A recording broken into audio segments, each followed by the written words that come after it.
Well, what do you do when all of a sudden your check engine light comes on, your stop truck light comes on, you pull that bad boy in the emergency lane and turn the key off? Stay tuned.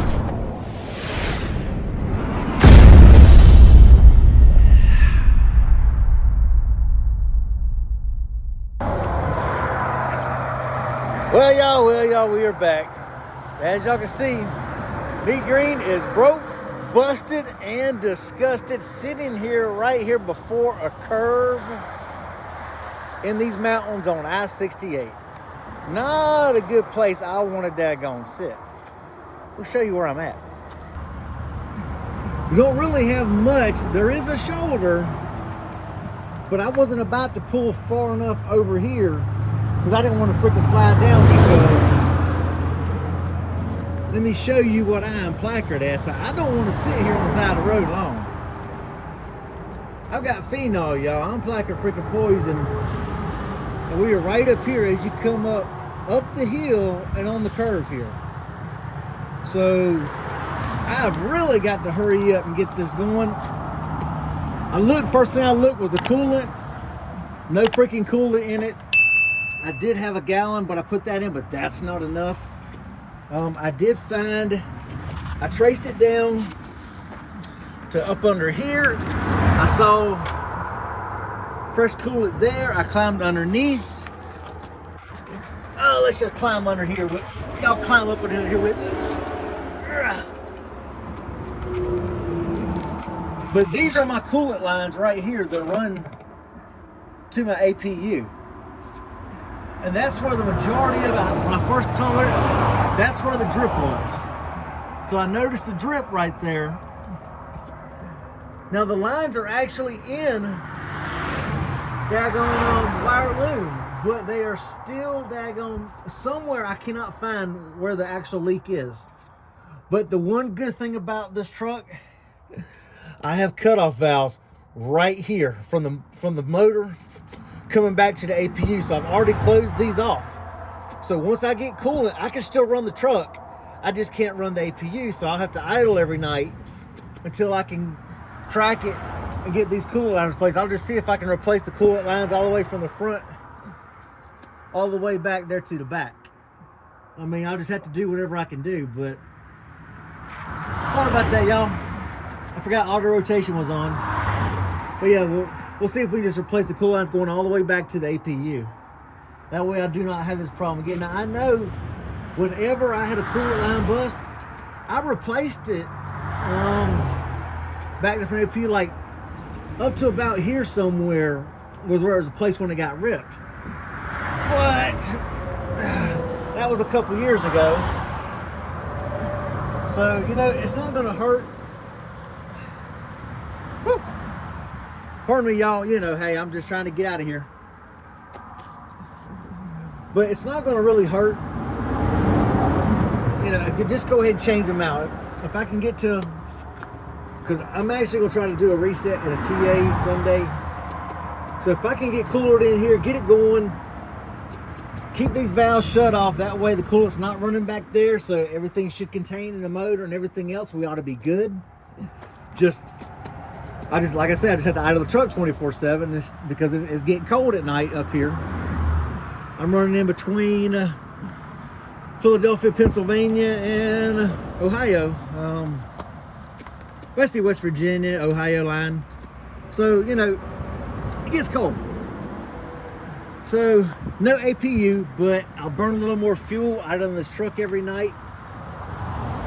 It'd be nice to have the APU running, but we're going to see if we can get these coolant lines replaced. Because see, they start from right here and then run all the way to the front. Now you can kind of see where it's wet. You kind of see a little where it's wet.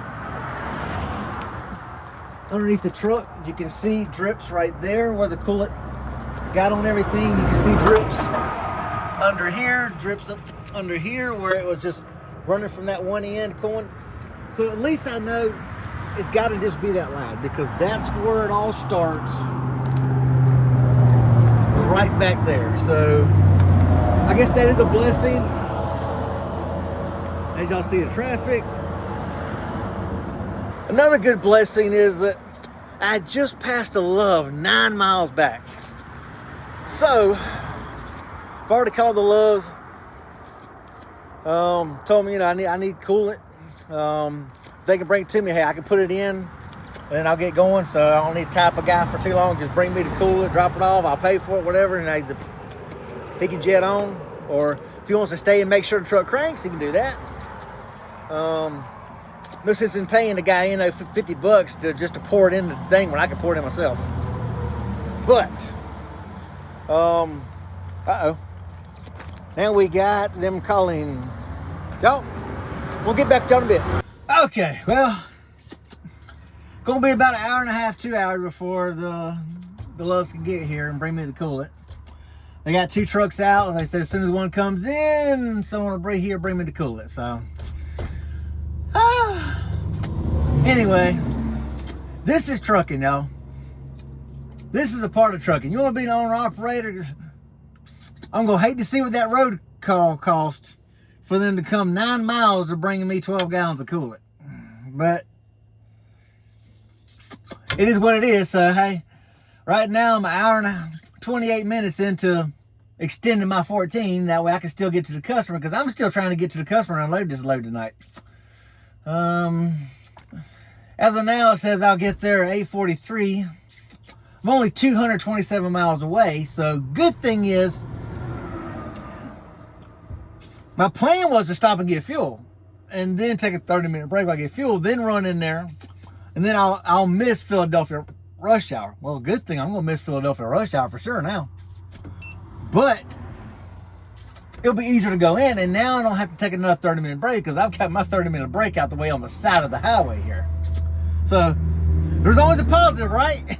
You got to see the positive. I'm getting my 30-minute break out the way so I can get my fuel, and roll on to the customer and get this thing unloaded tonight. Ugh. Necklace all around in the back from laying underneath the truck. But yeah, y'all, this is trucking. You got variables you just can't control. I mean, hey, I was rolling good and I was getting some good fuel mileage. I was down to like 6.2. And when I left, I'm like 79.8. When I left unloaded. With half a tank of fuel, I was 79.8 with just under 45. Had like 44.6, I think, in the trailer. So, I got to get fuel. But this kind of hurts because now it's starting to get cold. Well, I can't idle the truck because guess what? Got no coolant. I can't run the APU because the APU runs on coolant.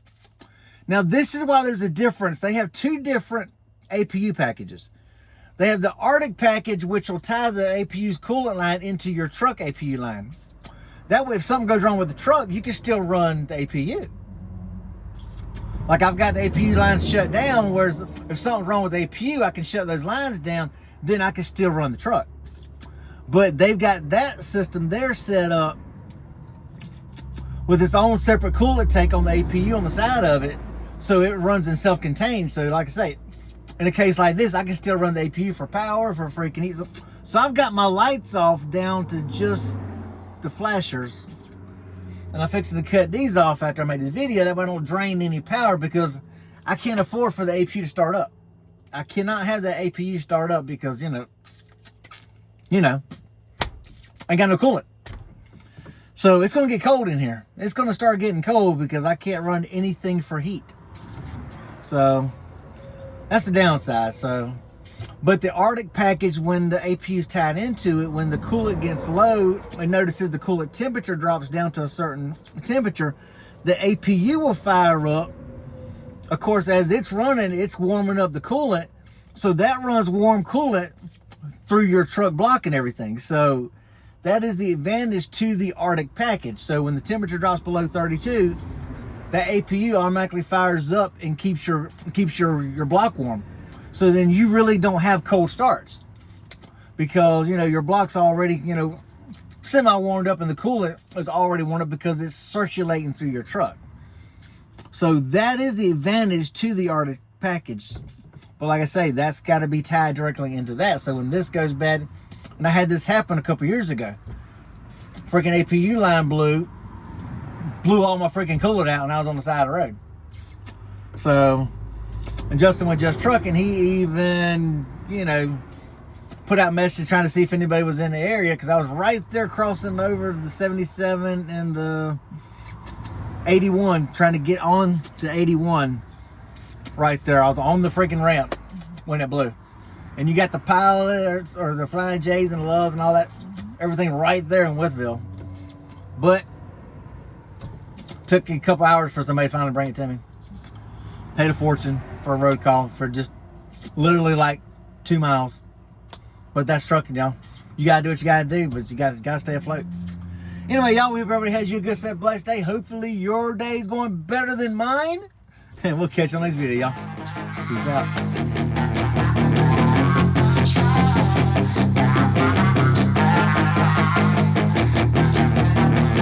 Yeah, she's got some nice long hair, and you know that she's a bad chick. All the boys stare, can't help it, it's a habit. Clothes that she wears, short skirt and a jacket. I just